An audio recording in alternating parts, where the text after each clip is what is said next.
Yo, what's going on guys? HyperX here. Welcome back to another video for Elden Ring. And in this one, I want to showcase another awesome Ash of War, and that is Phantom Slash. Just look at this thing. It summons a phantom version of yourself, not quite the same as the Mimic, but of course it does summon a awesome looking phantom who basically zips out in front of you, technically speaking, taking the brunt before you take the hit. So it's kind of like a scapegoat as well, to a degree, and then you zip in behind once you know it's safe for a follow-up attack. This can even mean combo, there is a second portion to the motion, and this thing can actually hit pretty hard.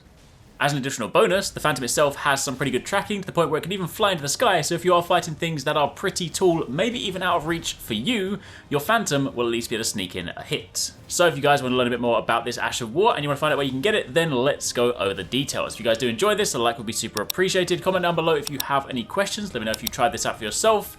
But to begin with, again, this Ash of War is described as a skill that is inspired by the fond remembrances of the Knights Cavalry, everyone's favourite Dark Knights. Creates an apparition of the Knight's former instructor who guides a joint lunging upward swing with an additional input allowing for a follow-up attack. It is worth noting this is usable on polearms and twin blades, but it's also worth noting, given that of course this doesn't have an element assigned to it, assuming you have different wet blades, you can select different affinities whilst you're applying this to your weapon. So for example, if you wanted to use it in like a bleed build, other things like that. Not to say it is of course that potent in bleed builds, but just keep in mind the nature of the Ash of War does of course mean you can apply different attunements to it based on what you have available.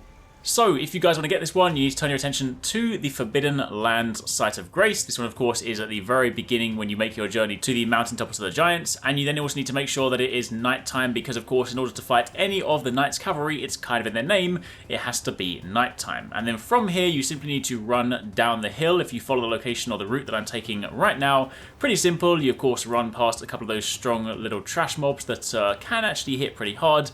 But you will then find the knight riding on the back of his horse, and quite simply, you need to kill it. Take him out, and you'll then be awarded with this Ash of War.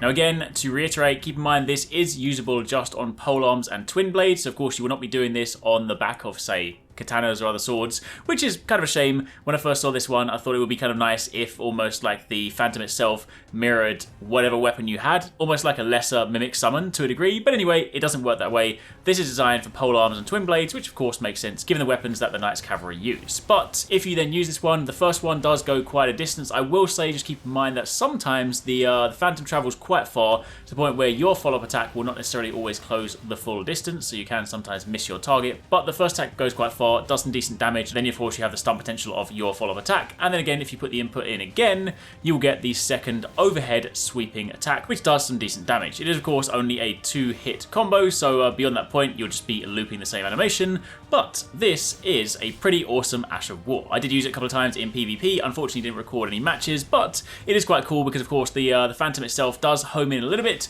not to the point where it will necessarily chase you if you evade out of the way, but it can snap to your target, so if you do use it carefully, you can get some nice hits with this in. But anyway, that's pretty much it. Quick guide on another awesome Ash of War that you might want to check out, so if you guys haven't grabbed it, consider doing so. If you guys missed our recent upload, be sure to check out this video, and if you guys have been enjoying the Elden Ring content, make sure you stay on the channel for plenty more.